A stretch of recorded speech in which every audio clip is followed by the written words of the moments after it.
உச்சநீதிமன்ற தலைமை நீதிபதி B.R. கவாய் அவர்கள் மோடி அரசாங்கத்தினுடைய சாலிசிட்டர் ஜெனரல் துஷார் மேத்தா கிட்ட as soon as அப்படின்னு ஒரு வார்த்தை கான்ஸ்டிடியூஷன்ல இருக்கே, அதை பாத்தீங்களா அப்படின்னு வெளிப்படையா கேட்கிறார். அது மட்டும் இல்லாம ஆர்டிகல் 361 ஆர்டிகல் 32 இதை மட்டுமே வச்சுட்டு இந்த வழக்கை முடிச்சிடலாம் அப்படின்னு மோடி அரசாங்கம் நினைக்கிறாங்க. அது முடியவே முடியாது அப்படின்னு சொல்லி பல கேள்விகளை வெளிப்படையாக நேற்று உச்சநீதிமன்றத்தில் தலைமை நீதிபதியை கேட்டிருக்கிறார். அவர் கேட்ட ஒவ்வொரு கேள்விக்கும் இதுவரைக்கும் மோடி அரசாங்கத்திடமிருந்து எந்த உறுதியான பதிலுமே இல்லை. எப்படியாவது இந்த வழக்கை தனக்கு சாதகமா மாத்திரணும் அப்படின்னு மோடி அரசாங்கம் அட்டார்னி ஜெனரல் இருந்து சொலிசிட்டர் ஜெனரல் வரைக்கும் எல்லாத்தையும் இறக்கி விட்டு ஒரு மிகப்பெரிய ஒரு சண்டையை உச்சநீதிமன்றத்தில் துவங்கி இருக்கிறாங்க. ஆனா உச்சநீதிமன்றத்தில் B.R. கவாய் அவர்கள் தலைமையிலான மூத்த நீதிபதிகளை கொண்ட 5 பேர் அமர்வு இதை விடாம வச்சு செஞ்சுக்கிட்டு இருக்காங்க. ஏன் எதுக்காக ஆர்டிகல் 32 ஆர்டிகல் 361 எல்லாம் தாண்டி B.R. கவாய் அவர்கள் இந்த கேள்வியை மோடி அரசாங்கத்திட்ட கேட்டாங்க? இதுக்கு பின்னாடி இருக்கக்கூடிய அரசியல் பூர்வமான உண்மைகள் என்னென்ன? வணக்கம், இது தமிழ் குரல். நான் உங்கள் சத்யராஜ். உச்சநீதிமன்றத்தினுடைய தலைமை நீதிபதி திரு B.R. கவாய் அவர்கள் மட்டும் இல்லாம 4 பேர்களை கொண்ட மிக முக்கியமான ஒரு பெஞ்சில் மிக முக்கியமான ஒரு விவாதம் வரும்போது நேரடியாக மோடி அரசாங்கத்தினுடைய அரசு வழக்கறிஞரான சாலிசிட்டர் ஜெனரல் துஷார் மேத்தா அவர்கள் சில வாதத்தை முன்வைக்கும் போது B.R. கவாய் அவர்கள் கான்ஸ்டிடியூஷன்ல இருக்கக்கூடிய மிக முக்கியமான வரிகளை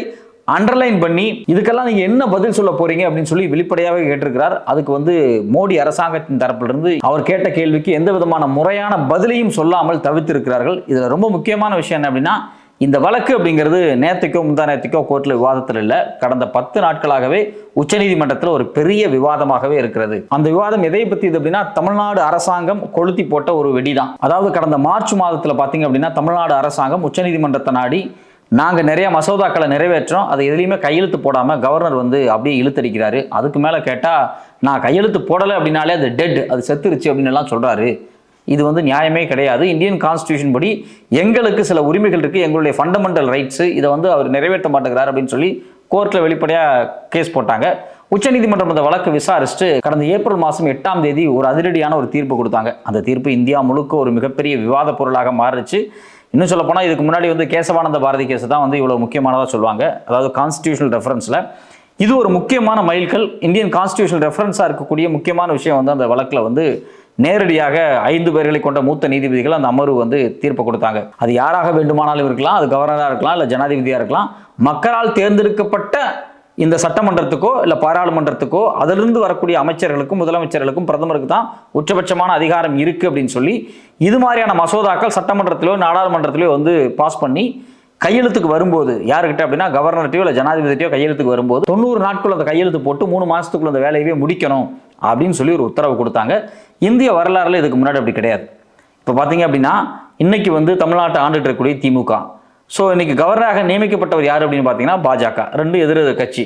ஸோ இந்த கவர்னர் R.N. ரவி இங்கே உட்காந்துட்டு திமுக ஆட்சி அதிகாரத்துக்கு வருவதற்கு முன்னாடி பார்த்தீங்க அப்படின்னா தேர்தல் பிரச்சாரத்தில் பல வாக்குறுதிகளை கொடுத்துருப்பாங்க. அந்த வாக்குறுதிகளில் இந்த மசோதாக்கள் இருக்கக்கூடிய கண்டென்ட்டுகளும் இருந்துச்சு. அதாவது மக்கள்கிட்ட நாங்கள் இதெல்லாம் சொல்கிறோம், எங்களுக்கு ஓட்டு போடுங்க அப்படின்னு சொல்லி ஒரு கட்சி தேர்தல் பிரச்சாரம் பண்ணுறாங்க. அதன் அடிப்படையில் பார்த்தீங்க அப்படின்னா அவங்க தேர்தலில் ஜெயிச்சு வரும்போது இது மாதிரியான திட்டங்களை செயல்படுத்தணும் அப்படின்னா அதில் ஒரு கவர்னருடைய கையெழுத்தும் தேவைப்படுகிறது.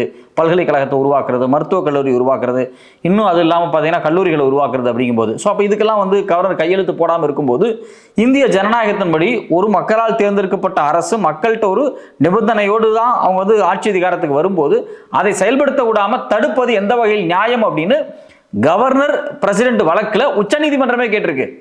அதாவது அவங்க ஒரு விஷயத்தை சொல்லி ஆட்சி அதிகாரத்துக்கு வர்றாங்க, அந்த திட்டத்தை மசோதாவை சட்டமன்றத்தில் நிறைவேற்றுறாங்க, முதலமைச்சர் கையெழுத்தாகுது, மினிஸ்டர் கையெழுத்தாகுது, கவர்னர் கையெழுத்து போடாதனால அது கிடப்பில் கிடக்குது. இதுக்கு முக்கியமான காரணம் இது ஒரு பொலிட்டிக்கல் ரீசன் தான். ஏன்னா அவங்க திமுக, இவங்க பாஜக அப்படிங்கக்கூடிய ஒரு பொலிட்டிக்கல் ரீசன். ஸோ அப்போ ஒரு திமுக அரசாக இருந்தாலும் சரி, எந்த அரசாக இருந்தாலும் சரி, மக்களால் தேர்ந்தெடுக்கப்படுறாங்க அப்படின்னா அவங்களுக்கு ஒரு அடிப்படையான அதிகாரம் இருக்கு, அடிப்படையான உரிமை இருக்கு, அதை மீறக்கூடாது அப்படிங்கிறது தான் இந்த இதில் இருக்கக்கூடிய முக்கியமான விஷயம்.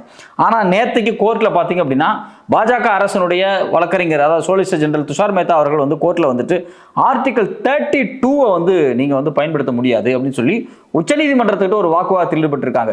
அது மாநில அரசாங்கமாக இருந்தாலும் சரி, மத்திய அரசாங்கமாக இருந்தாலும் சரி, ஆர்டிகல் 32 அவங்க எப்படி பயன்படுத்துவாங்க? அதெல்லாம் பயன்படுத்தக்கூடாது. அது வேணா ஒரு தனி மனிதன் இண்டிவிஜுவலுக்கு தான் இருக்கலாமே தவிர அரசுகளுக்கு ஆர்டிகல் 32 பொருந்தாது அப்படின்னு சொல்லி ஒரு புது விளக்கத்தை அவர் கொடுக்கிறார். ஆர்டிகல் 32ல என்ன இருக்கு அப்படின்னா, article 32 of the constitution are the rights to the constitutional remedies allow any person to directly approach the Supreme Court to enforce their fundamental rights if they are violated. அதாவது ஏதாவது ஒரு தனிநபராக இருந்தாலும் சரி, யாராக இருந்தாலும் சரி, தன்னுடைய உரிமை, அடிப்படை உரிமை மறுக்கப்படுதுன்னு நினைக்கும் போது அவங்க உச்சநீதிமன்றத்தில் போய் வழக்கு போடலாம். அரசியலமைப்பு சட்டம் ஆர்டிகல் 32 இந்த அதிகாரத்தை இந்தியாவில் இருக்கக்கூடிய எல்லாருக்கும் கொடுத்திருக்காங்க. இது ஒரு தனிநபருக்கு மட்டும் கிடையாது, எந்த பாடிக்கு வேண்டுமானாலும் உண்டு. அப்படி பார்க்கும்போது மாநில அரசாங்கத்துக்கு இது பொருந்தும். இதன் அடிப்படையில் பார்த்தீங்கன்னா வழக்கு போட்டிருக்கு. மாநில அரசாங்கத்தினுடைய அடிப்படை உரிமை, அரசியலமைப்பு சட்டத்தில் இருக்கக்கூடிய இந்த சிறப்பு அதிகாரத்தை பயன்படுத்தி தான் மாநில அரசாங்கம் இன்னைக்கு போய் உச்சநீதிமன்றத்தில் வழக்கு போட்டிருக்கிறாங்க. அப்போ மக்களால் தேர்ந்தெடுக்கப்பட்ட ஒரு அரசுக்கு எல்லா உரிமையும் உண்டு. ஸோ இதை நீங்க பொருட்படுத்த முடியாது, இதை நீங்க கேட்க முடியாது அப்படின்னு சொல்லி வெளிப்படையா கோர்ட்ல மூத்த நீதிபதிகளோடு ஒரு வாக்குவாதத்தில் ஈடுபட்டிருக்கிறார் மோடி அரசாங்கத்தினுடைய சாலிசிட்டர் ஜெனரல். அதாவது இந்த வழக்கை நீங்க ஒட்டுமொத்தமா எடுத்து வச்சு பார்த்தீங்க அப்படின்னா இதனுடைய மையம் எங்க இருக்கு? நேற்று நடந்த விவாதத்தினுடைய மையம் என்ன அப்படின்னா, ஜனாதிபதி கேட்ட பல கேள்விகள், பிரசிடென்ஷியல் ரெஃபரன்ஸ். தமிழ்நாடு அரசாங்கம் போட்ட வழக்கினுடைய தீர்ப்பு ஏப்ரல் 8ஆம் தேதி கொடுக்கப்பட்டுச்சு. ஆனா அதுக்கு பிறகு பார்த்தீங்கன்னா மே 15ஆம் தேதி இந்திய ஜனாதிபதி ஒரு கடிதத்தினூடாக உச்சநீதிமன்றத்தினுடைய தலைமை நீதிபதி கிட்ட சில ரெஃபரன்ஸ் கேட்கிறாங்க. நீங்க இதெல்லாம் அந்த தீர்ப்புல சொல்லியிருக்கிறீங்க, ஒரு கவர்னர் எனக்கு ஒரு பில்லை, அதாவது ஜனாதிபதி மாளிகைக்கு ஒரு பில்லை திருப்பி அனுப்புறதே இல்லீகல் நீங்க சொல்லியிருக்கிறீங்க. ஆர்டிகல் 200 இருக்கு, ஆர்டிகல் 201 இருக்கு, இது மாதிரி பல சிறப்பு அதிகாரங்கள் இருக்கு. இந்த அதிகாரங்களை எல்லாம் நீங்க எப்படி கேள்விக்குட்படுத்த முடியுமா அப்படின்னு ஒரு கேள்வி கேட்கிறாங்க. அது மட்டும் இல்லாம உச்சநீதிமன்றத்தினுடைய சிறப்பு அதிகாரங்களை உச்சநீதிமன்றம் பயன்படுத்துகிறதே. ஒரு மசோதாவை சட்டமாக மாற்ற வேண்டும் என்றால் கவர்னர் தான் கையெழுத்து போடணும். ஆனால் கவர்னரே இல்லாம உச்சநீதிமன்றம் சட்டமா மாற்றி இருக்கு, அதுக்கு தன்னுடைய சிறப்பு அதிகாரத்தை உச்சநீதிமன்றம் பயன்படுத்துது. இது மாதிரியான சூழ்நிலையில் உச்சநீதிமன்றம் பயன்படுத்த முடியுமாங்கிற கேள்வி எல்லாம் இந்திய ஜனாதிபதி உச்சநீதிமன்றத்துக்கு கேட்டாங்க. அதுதான் ஒரு பெரிய விவாதமாக மாறி இருக்கு. உச்சநீதிமன்றம் குறிப்பாக சொல்ல போனீங்கன்னா இந்த பிரசிடென்சியல் ரெஃபரன்ஸுக்கு அவங்க பதில் சொல்லணும் அவசியம் கிடையாது. பட் இருந்தாலும் அவங்க பதில் சொல்றாங்க. ஏன்னா உச்சநீதிமன்றம் இது மாதிரியான தொடர்ச்சியான வழக்குகள் நிறைய வர்றதுனால இது ஒரு டீடைல்டான விவாதத்துக்கு உட்படுத்துறாங்க. இப்ப தமிழ்நாடு கவர்னருக்கு மேல இப்படி ஒரு வழக்கு போடப்பட்டு கவர்னரே இல்லாம மசோதாக்கள் பாஸ் ஆயிருக்கு. கண்டிப்பா கவர்னர் 3 மாசத்துக்குள்ள கையெழுத்து போடணும்னு உச்சநீதிமன்றம் உத்தரவு கொடுத்ததுக்கு பிறகு கூட கேரளால இவங்க கையெழுத்து போட மாட்டேங்கிறாங்க. கேரளால பல மசோதாக்கள் 3 ஆண்டுகளாக கிடப்பில் கிடக்குது.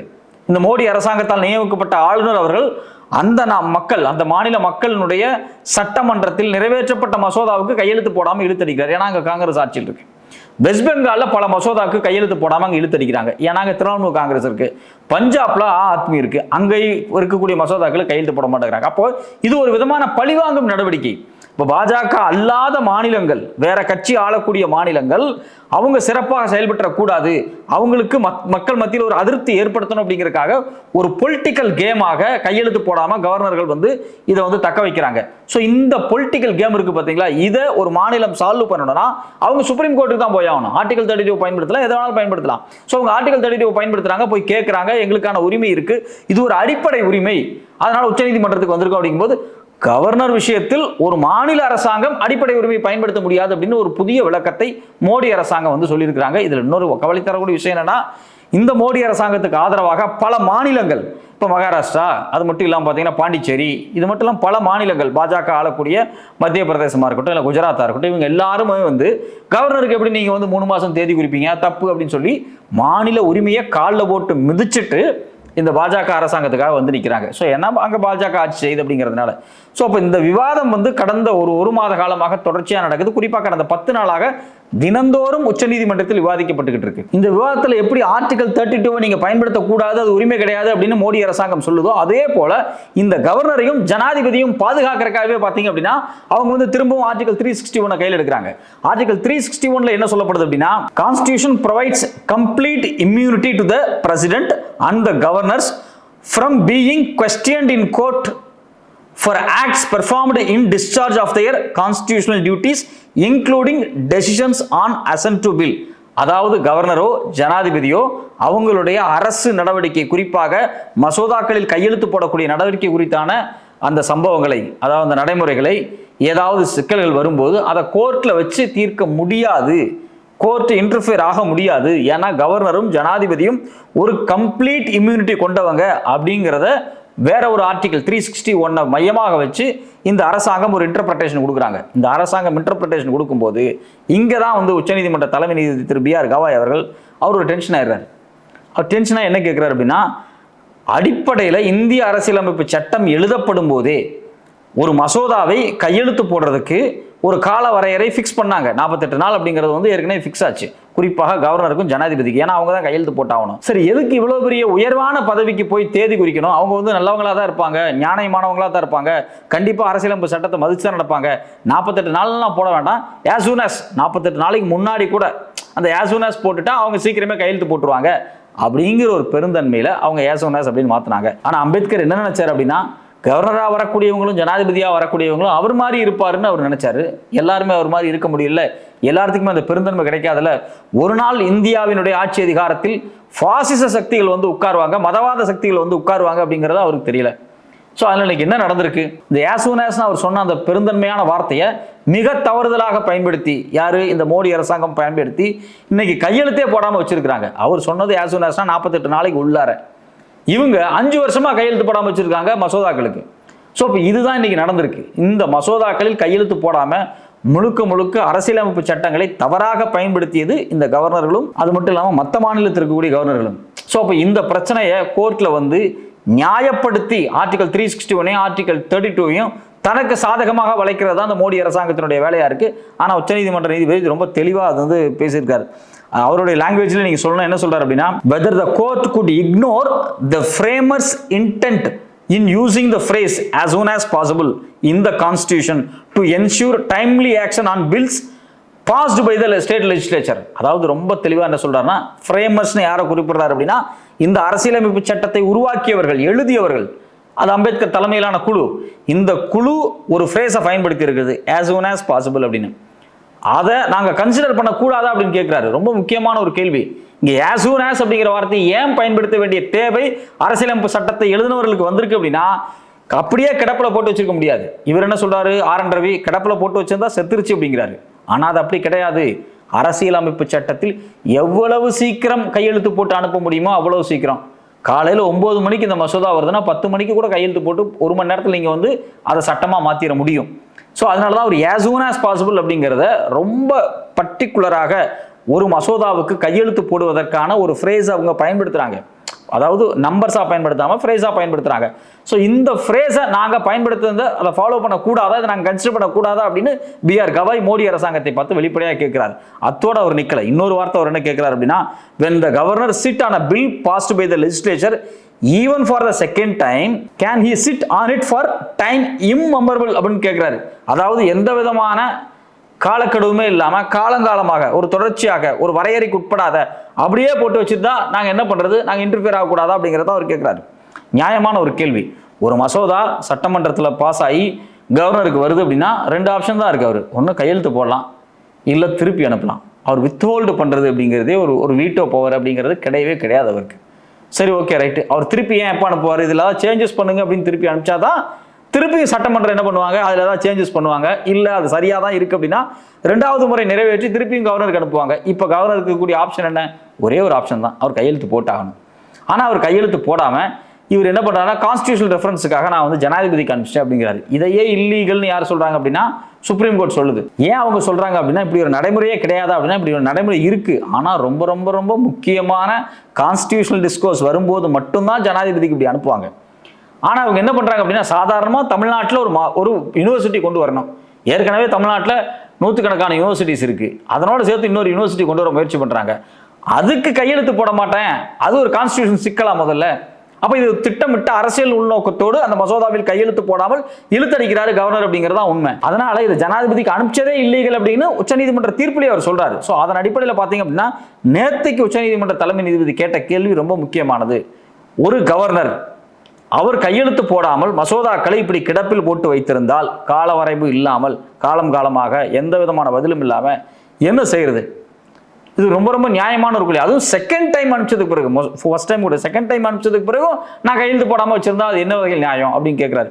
அப்போ ஆர்டிகல் 32 ஆர்டிகல் 361 இதெல்லாம் எடுத்துட்டு கோர்ட்டுக்கு வராதிங்க, நாங்கள் தூக்கி வெளியெறிஞ்சிரும் அப்படிங்கிறத சொல்லாமல் உச்சநீதிமன்றத்தினுடைய தலைமை நீதிபதி வேற லாங்குவேஜில் மோடி அரசாங்கத்தை மிரட்டி அனுப்பிச்சிருக்காரு, இல்லை திட்டி அனுப்பிச்சிருக்காருன்னு நம்ம சொல்லலாம். சரி, இந்த வழக்கு இத்தோட முடிஞ்சிருச்சு அப்படின்னா, இந்த வழக்கு இத்தோட முடியல. இன்னும் இந்த வழக்கு தொடர்ந்து கொண்டே தான் போயிட்டு இருக்கிறது. எனக்கு தெரிஞ்சு இந்த வாரம் வரைக்கும் இந்த வழக்கு வந்து ஒரு மிகப்பெரிய விவாதமாக உச்சநீதிமன்றத்தில் இருக்கும். அதுக்கு பிறகுதான் இந்த வழக்குக்கு ஒரு இறுதியான ஒரு முடிவு வரும். ஸோ நம்ம பொறுத்திருந்து பார்க்கலாம். இந்த கவர்னருக்கும் ஜனாதிபதிக்கும் 3 மாதம் காலக்கெடு விதித்த இந்த வழக்கின் இறுதி வடிவம் என்னவாக ஆகிறது என்று.